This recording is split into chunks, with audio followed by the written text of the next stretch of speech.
Hey, good morning. It's Ruben Lowing. It's Sunday morning here in Houston, Texas. I'm here early for the Voice of Healing Ministry service. I get up this morning and I'm reading my scriptures and I look at the time. It was like 3:30 in the morning. But the verse that popped out at me was Psalms chapter 33, verse 8. Let all the world fear and worship the Lord. Let all the inhabitants of the world honor him. And it why'd that verse pop out at me? Okay. And then I just kept, perusing through YouTube while I was getting ready. And I stumbled on this video that talks about how whenever the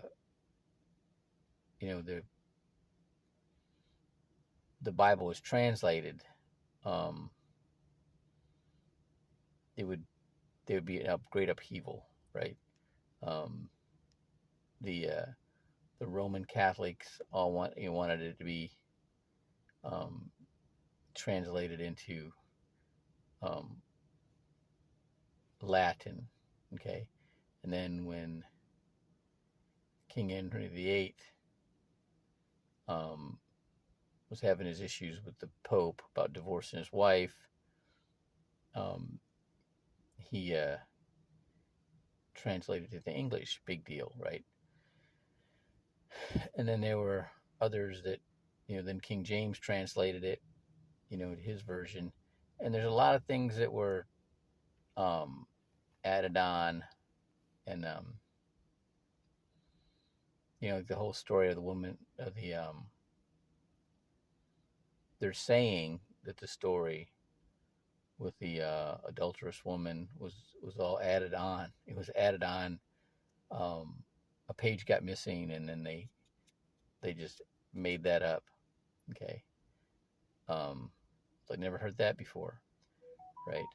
And I'm going back to the what they're teaching here at the Voice of Healing Church is understanding the true the Greek, or not the Greek, the Hebrew translation, the Hebrew. So that's because there's pictures that correspond with every letter of the words, but those pictures have their own meaning altogether. So every letter of the words in the Bible have a story behind them, a three-dimensional story. Okay. And then I'm like, so how does that affect our salvation, right?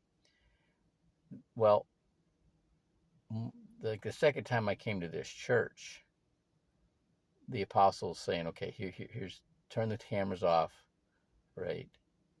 The heaven is in us,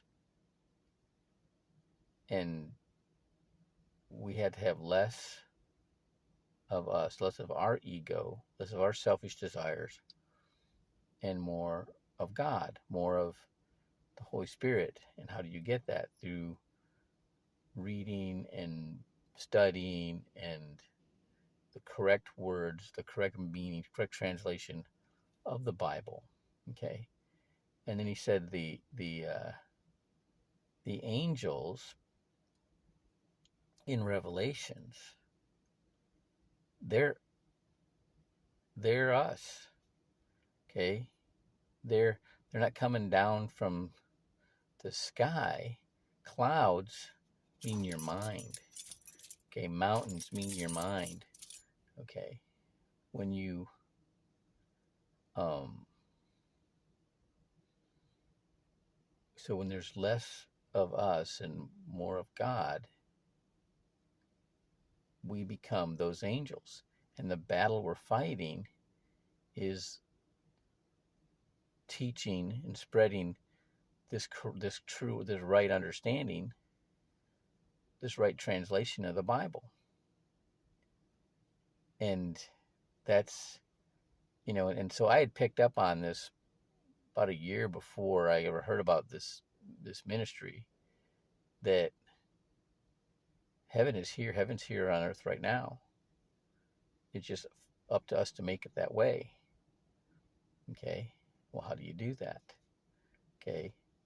It's amazing when you look at what it's really saying, and I've learned this in the mitzvahs, that, you know, the vengeance is God's.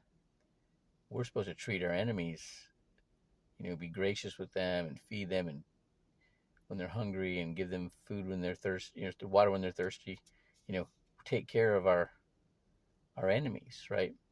Right now, my mom is going through a lot of anguish. My stepfather has cancer, and he's changed with her. He's been harsh and curt with her. He's living with his daughters and not living with my mom, who he's been with for 20 years. Okay. And, you know, and I'm having to explain to her, he has cancer, Mom. And when people have cancer, they want to fight. They want to survive. They want to, you know, but they can't see the cancer. They don't know how to fight the cancer. For cancer, you need to fight cancer before you ever get cancer. Okay. Smoking and drinking, those are huge things. Sugar, cancer loves sugar. Okay. You know, you don't create an environment in your body that is going to feed the cancer. Okay. But by the time you get cancer, it's kind of too late. It's like trying to put toothpaste back in a tube. Okay. But they want to fight somebody. They need to fight something, and they can't see the cancer fight. They're going to fight who's around them, and that's just how it goes. Had the same challenge with my wife when she was dying of cancer. I had just tell her I loved her, and you know, I understood, and all that, and it was hard. It was really hard. But this teaching is going along right with what I came to understand during this situation. Okay. And, you know, it's how we're all meant to be, right? The Greg Braden talks about tying, you know, when you pray with emotion. You pray with an expectation of what you want in your prayer, as if it's happening right now. Like if you have what you're praying for, your desires are, you have it. Like you know, you're living in that house that you want, right? Or your family's the way, you know, things are the way they are. There's that harmony that you desire in your life right now. Okay. You got the independence right now. I mean, those things, you got to be feeling them in your prayer. Okay. Along with having this right understanding. So just no understanding how these words, I talked about the rabbi yesterday and last night, and said, you know, you can get all wrapped up about the understanding of the words, but what do these words take you? You know, you got to have that big picture. The apostle talks about the glorified body, right? Where